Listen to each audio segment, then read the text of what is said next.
week 2 of pastry. We are rolling out pastry for our individually portioned galettes. Hello, Leanne. Hi, Bonnie. Wearing a different shirt today. So the first thing I'm going to do here is just make sure that I have some flour on. You don't have to have a flour wand. If you do have a flour wand, it's a good indication that you're probably going a little bit too crazy. So I have divided one round of pastry into 4 little mini pucks. And here they are.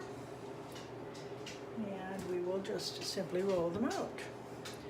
And I want to make sure that you can see this, because apparently rolling out pastry is something that people seem to find difficult. For one thing, not too much pressure. I like the French rolling pin, although I have a lovely collection of rolling pins, but this one seems to work the best for pastry. And you just don't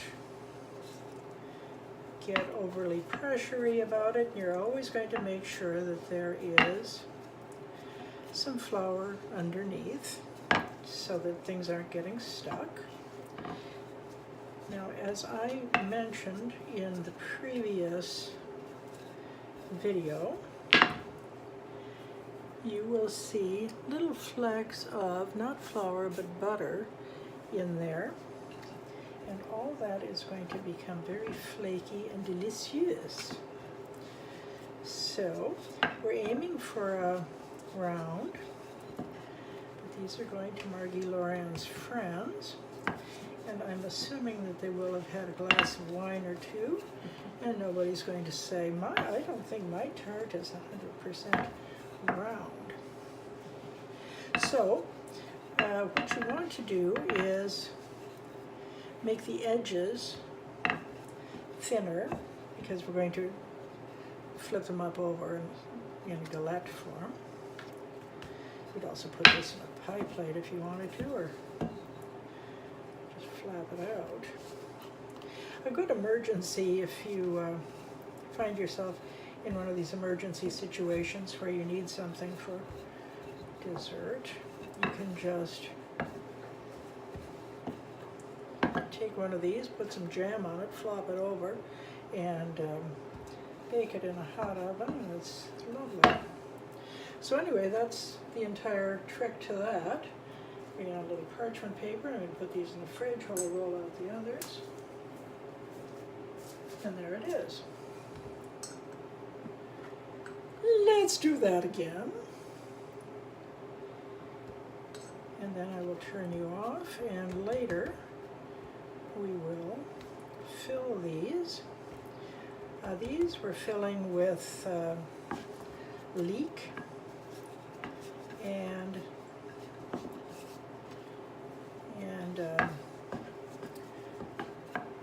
cherry tomatoes and a little blue cheese.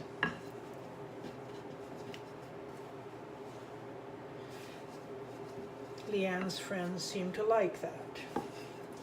I certainly do too. If it gets a little rough on the edges, don't worry about that. You can just sort of poof it all together. Always just making sure that it's not stuck on the bottom.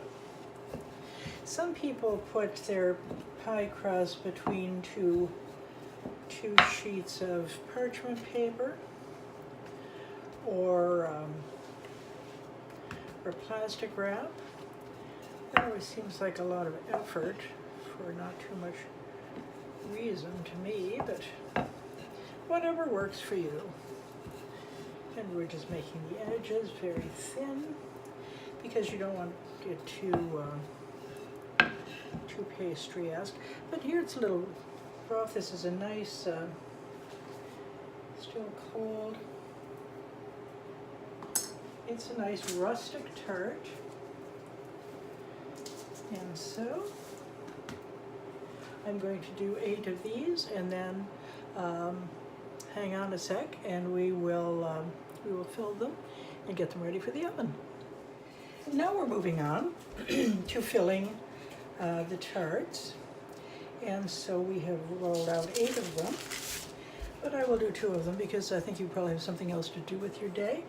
And so these are leeks that I have cooked in a little butter, a little pepper, and just so that they're nice and soft and delightful. Now I've also prepared the cherry tomatoes, and I'm going to put those on. Now the reason that I have it wrapped here in paper towel is that I wanted to reduce the tomato juice part of things, because you don't want things to be too wet in your pies, because we're not doing anything like you would with an actual pie and putting cornstarch or something in it, or oats, or whatever it is you put in your pies to soak up the juiciness of your peaches or whatever at the bottom. So now we have this starting to look pretty, and I have prepared over here some blue cheese on my ever so trusty, you're dreaming there, aren't you, darling? Parchment paper. And I have also a little bit of, I think I'm going to put these on the bottom, a few slices of double creamy brie. And there we are. Now I'm going to bring up the edges, and they're really quite cooperative. So pinch them together a little bit, because this is what's going to keep your inside in, like skin, like your own skin keeps your insides in. And we have a pretty little package. Now also, Margie mentioned that she likes pine nuts, so we're going to add some pine nuts. And I didn't think to do the egg wash, so I'm going to grab an egg and put it in a little bowl there, and we'll egg wash them.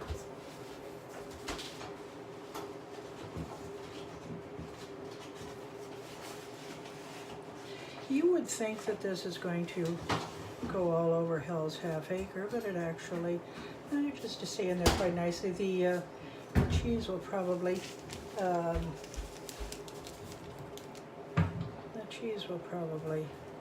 leak around a bit, but we can't worry about everything in this Whole life. egg or Whole egg, yeah. Some people do cream, some people do a little bit of milk, some people do either or neither. And you? And I just do an egg.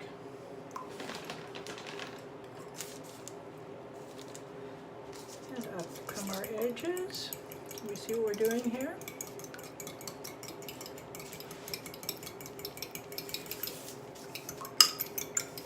Very artsy people are probably quite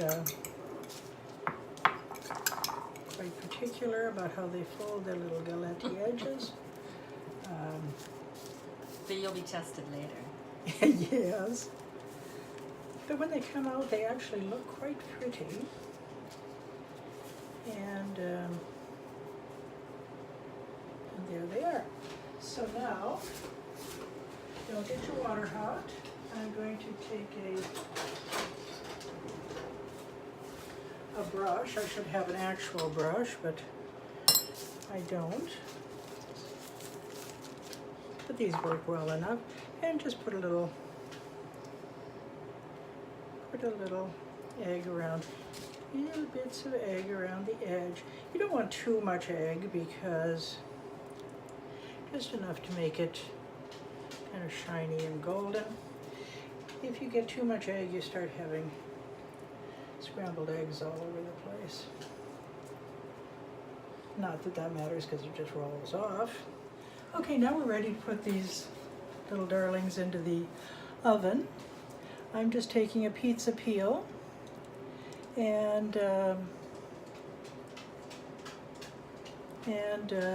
I'm going to slide them right on the parchment paper onto a baking steel or a baking stone if you have one.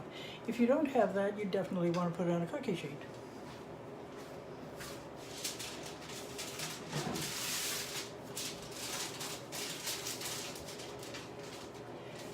We have 4 of these little beauties ready to go into the oven, and I will slide those in. And I'm going to set the timer for 25 minutes or so. There was a request to tuck a few dried garlic flakes in them, and I'm sure that will be an improvement as well. So, see you when they come out of the oven. Okay, our tarts have been in the oven for 25 minutes. I'm going to slide them out, and you can have a look at them.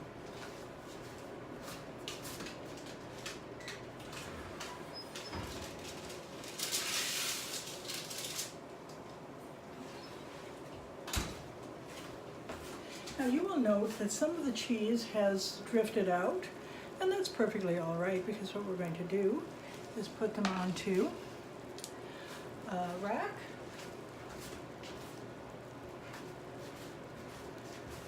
And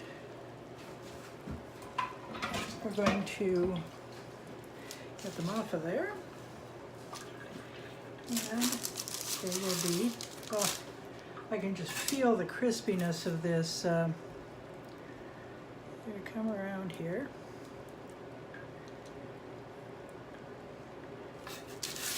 These tarts, and they are so light and delicious.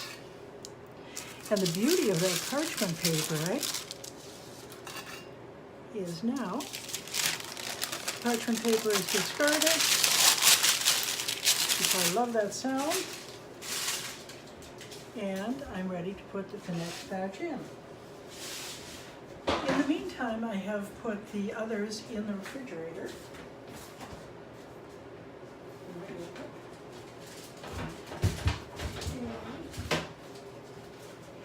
So that they are, ta-da, nice and firm, and we haven't let them just sit around and ruminate at room temperature. So away we go again.